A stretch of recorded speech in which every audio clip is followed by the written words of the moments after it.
Olá, pessoal, um bom dia para vocês. Estamos de volta aqui mais uma vez e olha, cada dia que passa mais animado. A gente precisa de estar animado para continuar essa batalha. O que acontece? O Espiridião Amin, eu vou deixar o Espiridião Amin falando, o senador, que ele vai explicar para vocês o que aconteceu. Eles mentiram o tempo inteiro e a mídia jogando que a dosimetria estava amarrada porque tinha trechos lá que ia favorecer muitos outros bandidos, não só os pessoal do 8 de janeiro. Agora você assiste o vídeo aí e você vai entender melhor o que eu estou falando. Vamos lá. O senhor Marcel Van Hatten, ex-presidente da Juventude Progressista do Rio Grande do Sul, hoje filiado ao Novo, muito combativo, disse: acho que é importante deixarmos claro que, neste caso, nós estamos justamente cuidando daqueles que foram condenados por crimes tidos como multitudinários, ou seja, de multidão, e que tiveram a pena agravada. Nós deveríamos tratar esses crimes, e obviamente estamos tratando, inclusive de crimes que não aconteceram, na maior parte dos casos, de qualquer maneira, como atenuantes, quando de multidão. Diante dessas manifestações, não pode haver dúvida que o sentido público, o sentido exteriorizado de todos os que tiveram voz nesta discussão, o sentido era um só, era beneficiar estes para os quais a mão pesada está evidente. Há quem não concorde.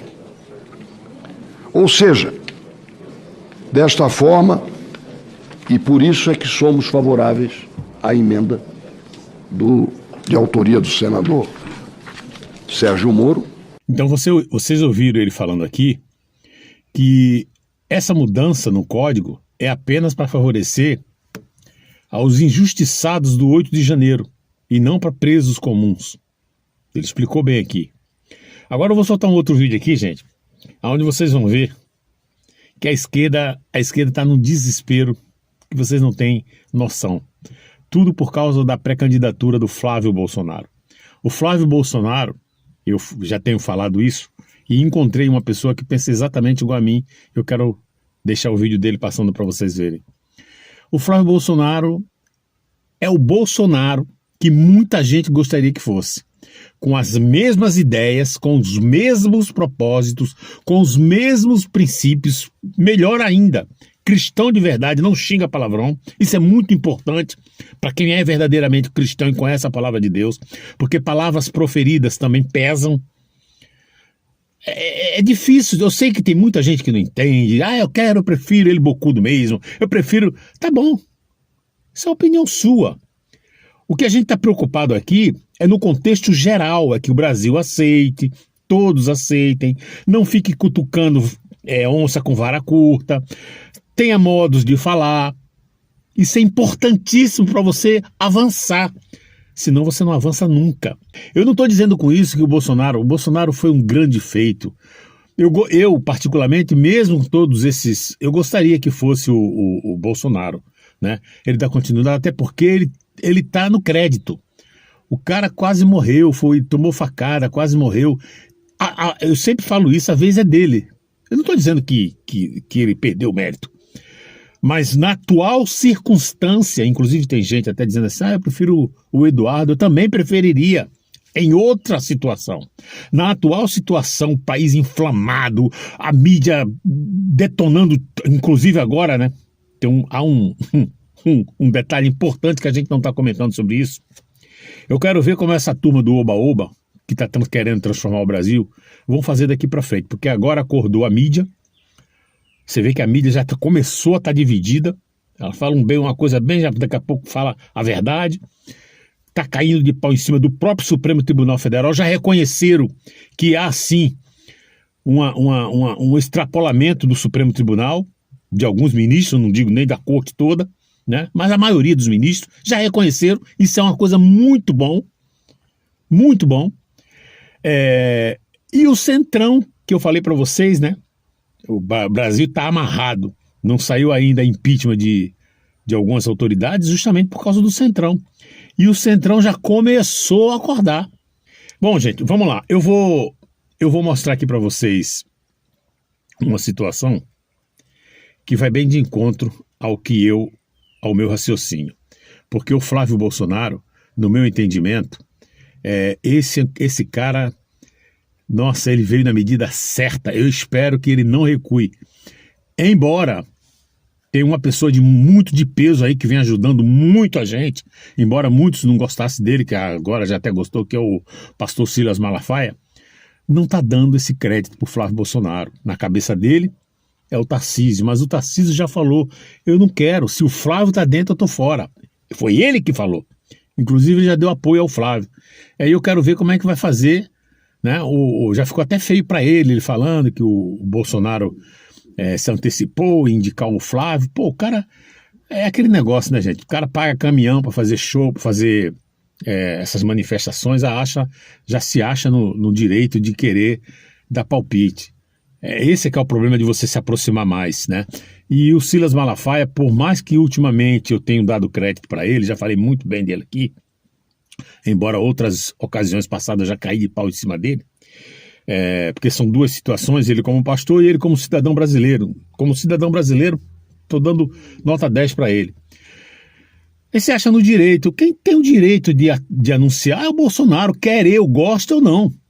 Vamos lá, vamos ver esse vídeo aqui, para a gente tocar o vídeo, vamos lá.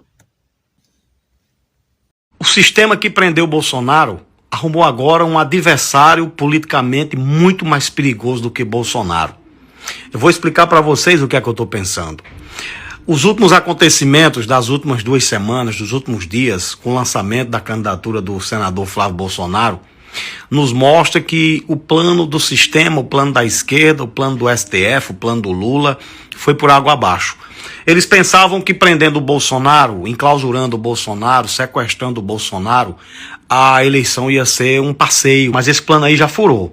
1 semana, 2 semanas que o Flávio Bolsonaro começou a andar, começou a dar entrevistas, o sistema entrou em pânico. Eles percebem agora que o Flávio Bolsonaro pode ser e já está se concretizando como um adversário politicamente muito mais perigoso do que o Bolsonaro. Tudo que eles reclamavam no Bolsonaro, do comportamento, de ser espoletado, de responder às vezes com aquele jeitão dele, o Bolsonaro reúne as características que o Bolsonaro tem de defender bandeiras importantes, mas eles encontraram agora algo no Flávio que não corresponde ao que eles queriam. Um candidato centrado, um candidato plausível, um candidato de fácil aceitação das pessoas, mais ameno, mas com a mesma firmeza na defesa de bandeiras importantes para o nosso país. E há todo um sistema agora que orienta a imprensa que está do lado do poder, do sistema, para dizer que agora o Centrão vai continuar pressionando o Flávio para desistir da eleição. Está claro isso. As pesquisas divulgadas nos últimos dias já dão Veritar, Flávio empatado com Lula. Um outro sistema divulgou também Flávio empatado com Lula. O sistema Quest hoje divulgou pesquisa na Rede Globo, inclusive uma pesquisa que a gente já sabe que é muito tendenciosa, mas Flávio ocupando ali o lugar da 2ª posição, à frente inclusive do Tarcísio, e se consolidando o que a gente disse. Quem tem os votos da direita é o Bolsonaro, e a direita, os conservadores, vão acatar a decisão e fazer a campanha do Flávio Bolsonaro como candidato representante real da direita. Então, para muita gente que estava desacreditada, é apenas o começo. Tem muito chão ainda para percorrer, nós temos 10 meses ainda antes da eleição, e esse cenário que está hoje aí, ele vai a cada dia se consolidando a favor de um projeto para libertar o Brasil do PT, para libertar o Brasil de Lula. O Flávio Bolsonaro é o novo pânico da esquerda, e o que eles pensavam que não seria ameaça alguma, agora é uma ameaça ao projeto da esquerda muito mais forte do que o que eles estavam imaginando. Não adiantou. Exatamente, esse é o meu raciocínio, que eu ia falar tudo isso para vocês, mas eu encontrei essa fala desse senhor aqui, desse patriota, e preferi deixar ele falando. Só tem uma coisa aqui, ele falou para vocês aí, no vídeo dele, que o Centrão está lutando para impedir para que o Flávio Bolsonaro desista. O que é natural. Não é porque é o Flávio. É natural. O Centrão, ele tem um propósito deles. Eles se dizem de direita, mas eles têm um propósito deles. O detalhe é que o Flávio Bolsonaro, ele não demonstra, mas ele está com sangue nos olhos. Agora é ele que quer continuar. E eu tenho certeza que agora com a situação mais ainda se agravando do Bolsonaro, ainda ontem o Mourão visitou o Bolsonaro e disse que a situação do Bolsonaro, eu não gosto de assustar ninguém não, mas é o que a gente também vê aqui de fora, né? A gente fica orando a Deus para que dê fôlego, que dê sustentação àquele homem, porque não é fácil não, gente. Diz que o Bolsonaro pode morrer de uma hora para outra, de um dia para o outro o Bolsonaro pode morrer, a situação dele é muito crítica, inclusive ele citou também o general Heleno, que já é um senhorzinho e tal, tem comorbidade, mas enfim, então, diante de todo esse quadro aqui, o Flávio Bolsonaro não vai desistir. Então, eu vou te soltar um vídeo aqui, que vocês vão ver a fala dele, que de repente, uns tempos atrás aí, ele não falaria dessa forma. Mas vamos lá, dá uma olhadinha aí. A gente não tinha que estar aqui discutindo dosimetria, a gente não tinha que estar aqui discutindo anistia, a gente tinha que estar aqui discutindo o cancelamento, a anulação desse justiçamento que aconteceu na primeira turma do Supremo Tribunal Federal, não só com o presidente Bolsonaro, mas com centenas de outras pessoas, como ontem, mais um justiçado. Felipe Martins, condenado a 21 anos de cadeia, mesmo com todas as provas apontando para a sua inocência. E esse julgamento é uma farsa, porque todos foram julgados por vingança, por juízes que são inimigos de Bolsonaro. É como se tivesse um conjunto de ministros argentinos para decidir quem é maior, Maradona ou Pelé. Todos sabem que o resultado seria Maradona é mais grande que Pelé. Porque é um julgamento viciado, onde ministro Alexandre de Moraes, inimigo declarado do presidente Bolsonaro, ministro Flávio Dino, que disse que o presidente Bolsonaro era o próprio demônio em forma de pessoa aqui na Terra e tinha que ser extirpado da coexistência humana. O ministro Zanin, que até ontem era advogado de Lula. Essas foram as pessoas que julgaram e que condenaram o presidente Otto. Pessoas inocentes por organização criminosa armada. Mesmo sem ter sido apreendida uma arma sequer aqui na Praça dos Três Poderes no 8 de janeiro. Mesmo sendo um movimento completamente desorganizado. Portanto, não há nenhuma organização de pessoas que sequer se conheciam. Pessoas que foram condenadas por um crime impossível, de golpe de Estado ou tentativa de abolição do Estado Democrático de Direito. Porque alguém em sã consciência, senador Magno Malta, acredita que irmã Hilda ia sentar aqui na cadeira de presidente do Senado Federal, ia pautar a ordem do dia e todos nós aqui íamos obedecer. Ou a Débora do Batom ia sentar na cadeira de presidente do Supremo Tribunal Federal, tomar decisões e todo o Brasil ia obedecer. É o crime impossível. Todos seriam retirados imediatamente dessas cadeiras e seriam presos como foram. Pessoas que estão sendo condenadas, que foram condenadas por depredação de patrimônio público. Pessoas que estavam à distância, que não derrubaram um copo de água no chão. É como dizer que numa briga de torcida no estádio, num jogo Vasco e Flamengo, senador Vanderlan, o flamenguista ou vascaíno que estava assistindo pela televisão seja condenado pela briga que aconteceu no estádio. Foi isso que aconteceu nesta farsa, neste justiçamento. E que em algum momento da história nós vamos conseguir revisitar esse tema e anular todas essas aberrações. Para concluir, senhor presidente, eu quero mais uma vez aqui agradecer a todos os parlamentares que estão votando nesta matéria e que pelo menos nós possamos dar esse pequeno passo, subir esse primeiro degrau em direção à busca de alguma normalidade no nosso país, pedindo um voto sim ao projeto relatado pelo senador Espírito Amin. Pois é.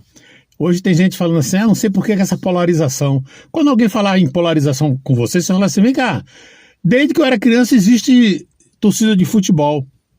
Eu nunca vi uma pessoa ir pro estado e ficar meio lá, meio cá. Ou ele torce pro time A ou ele torce pro time B. A única coisa que eu sou contra é esse negócio de um matar o outro. Isso não. Mas torcer com rigor é você ter convicção. Não, eu sou do lado A e acabou. Eu quero que o lado B perca. E quanto mais gol fizer contra ele, melhor. Ou não? Então por que no futebol a gente vê assim e na política seria diferente? Na política a gente está defendendo nossas ideologias, os nossos princípios. Nós somos um país cristão, não a drogas, não ao aborto, não a bandidagem, a roubo de carro, roubo de celular, roubo disso, roubo daquilo, não a tudo que não presta, não a nada que vá contra os nossos princípios cristãos. Onde que está o erro nisso? De você defender com rigor. Quer dizer que para defender o time, sair na rua igual um besta com camisa e ir para um estádio de futebol olhando para um lado e para o outro, gritando pelo teu time, tu pode, isso aí não tem nada demais. Todo mundo sabe que é assim que funciona. No mundo inteiro. Aí quando se fala na política, é polarização, agora é uma polarização. Pois é. Bom, gente, vamos lá. O momento em que o presidente do Senado, Davi Alcolumbre, falou a hora da vitória da dosimetria, que a dosimetria foi aprovada. Vamos lá. Que mostra no painel o resultado.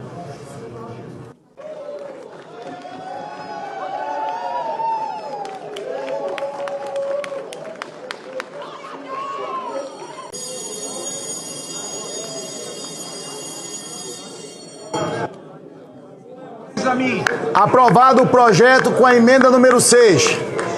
Votaram sim 48 senadores e senadoras, não 25, uma abstenção. O parecer da comissão diretora oferecendo a redação final será publicado na forma regimental. Aprovado. Agora eu quero ver, porque ontem mesmo o ministro Alexandre de Moraes disse que não é admissível que seja mexido no que foi decidido no Supremo Tribunal Federal. Que, aliás, não foi no Supremo Tribunal, foi na primeira turma, né? Foi um grupo de ministros escolhido por ele mesmo que deram essa sentença, uma sentença quase que de morte. E ele já disse, tem muita gente até preocupada, porque eu não estou preocupado, eu estou tranquilo. Eu estou tranquilo. Já estão dizendo aí que a Lei Magnitsky não foi derrubada por completo. Eles deram uma pausa, fizeram um acordo e deram uma pausa para que, enfim, tantas coisas ocultas que a gente não sabe, né? Mas eu só sei que o ministro Alexandre de Moraes, depois que caiu a da Magnitsky, né? Que inclusive o Lula falou até errado. Ele não falou Magnitsky, ele falou outro nome. Nem isso, cara. O cara é um presidente da República. Se fosse o Bolsonaro, ia ser manchete. Disseram que não caiu ainda não, que está chovendo nas redes sociais aí isso, dizendo que não houve apenas uma paralisação, houve um acordo e uma paralisação, mas que o Donald Trump pode voltar com ela de novo. Mas a verdade é que o Alexandre de Moraes está todo à vontade. Bom, gente, eu vou terminar esse vídeo aqui com um vídeo aqui de um parlamentar que eu também achei de extrema importância passar para vocês, para dar assim uma injeção de ânimo, para que vocês fiquem animados, porque nós vamos sair dessa. É questão de um jogo de xadrez que tem que ter muita paciência, usar a inteligência. Muitas das vezes não é como a gente quer, não é o que nós queremos. Nós temos que entender que os políticos são eles é que vão mexer nessas pedras de xadrez, e a gente está aqui para apoiar, acreditar e apoiar. Confiar, como todo mundo fala mesmo, né? Confiar somente em Deus. Mas é Deus quem ordena essas mudanças da pedra de xadrez. Então vamos lá, dá uma olhadinha nesse vídeo aí pra gente terminar. Vamos lá. Me sinto aqui na obrigação, nessa última semana do Legislativo, de vir aqui colocar uma dura realidade para a esquerda e para o sistema. Vamos fazer aqui uma análise real do momento, um momento muito difícil para a direita conservadora. Chegamos no fundo do poço. Essa é uma realidade. Nosso maior líder, presidente Jair Bolsonaro, preso injustamente e nem tendo acesso a necessidades básicas de saúde. Donald Trump retirou a Magnitsky sobre Alexandre de Moraes. Nós temos perseguição a milhares de pessoas, dezenas de líderes políticos, com sucesso. Várias prisões, exilados e muitos outros problemas que deixam a população com medo. Nós temos, ainda por cima, uma grande divisão dentro do próprio espectro político da direita. Então se fala assim, acabou, a direita chegou no fundo do poço. Mas o que impressiona, como foi incrível o lançamento da pré-candidatura do senador Flávio Bolsonaro à presidência da República. As manifestações populares existiram de uma forma absurda, principalmente nas redes sociais. 117 milhões de citações, talvez o recorde de todo o ano, talvez não só do Brasil. Nós tivemos Flávio Bolsonaro convidado a todos os programas. Nós estamos impressionados também com a pesquisa, porque vamos falar a verdade, todas as pesquisas, a rejeição do presidente Lula é maior do que do Flávio Bolsonaro. E a pergunta é, por que isso? Por que a gente no fundo do poço e o nosso candidato aclamado pela população? É muito fácil explicar. O povo cansou de ser enganado. O povo sabe que não tem picanha nenhuma. O povo sabe que a quarta campanha vai ser com a promessa da primeira, da segunda, da terceira e nunca vai ser concluída. O povo não aguenta mais pagar caro por causa do aumento de impostos. O povo não aguenta mais ver corrupção, onde a Polícia Federal lamenta que infelizmente vai ter que investigar o filho do presidente Lula porque recebeu uma mesada de 300 mil reais todo mês. O povo não aguenta mais ver juiz voar com o advogado do processo. O povo não aguenta mais uma advogada ganhar 3 milhões e 600 mil reais de honorários advocatícios numa empresa que tem 77 mil processos e ela participa de um. O povo não é besta. O povo não aguenta mais imposto, corrupção, má gestão. E até para receber uma carta do Correio está difícil. Foram 20 bilhões de reais que a gente vai ter que colocar lá. E é por isso que o nosso pré-candidato Flávio Bolsonaro reina absoluto, que é a forma de se fazer justiça. Porque a nossa luta aqui não é por interesse pessoal, não é porque a gente quer poder no futuro. A nossa luta é pelo que é mais nobre, que é pela liberdade, pela justiça. E se você tiver liberdade e justiça, você tem democracia real. E essa democracia hoje está incorporada em nome e sobrenome. Flávio Bolsonaro. Um Feliz Natal a todos, que Deus nos abençoe. Muito obrigado. Falou tudo. Quero terminar esse vídeo aqui dizendo o seguinte. Flávio Bolsonaro já falou, uma vez ele presidente, ele vai derrubar todos esses aumentos de impostos do Lula. E eu não duvido nada, porque o poder de articulação que esse cara tem, e do jeito que ele é amado no Senado, meu Deus do céu. Ele é o inverso. Muitos parlamentares tinham raiva do Bolsonaro. Ele é muito querido lá, porque ele era um cara muito apaziguador, muito tranquilo, acima de tudo, temente a Deus, cristão de verdade. Então eu estou muito esperançoso em cima do Flávio Bolsonaro. Muito, muito mesmo. Então, gente, é isso aí. Eu vou ficar por aqui. Para você que assistiu, muito obrigado. Não esqueça de deixar o seu like, o seu comentário. E para quem está contribuindo com o canal, muito obrigado. Que Deus abençoe a cada um de vocês. Até a próxima.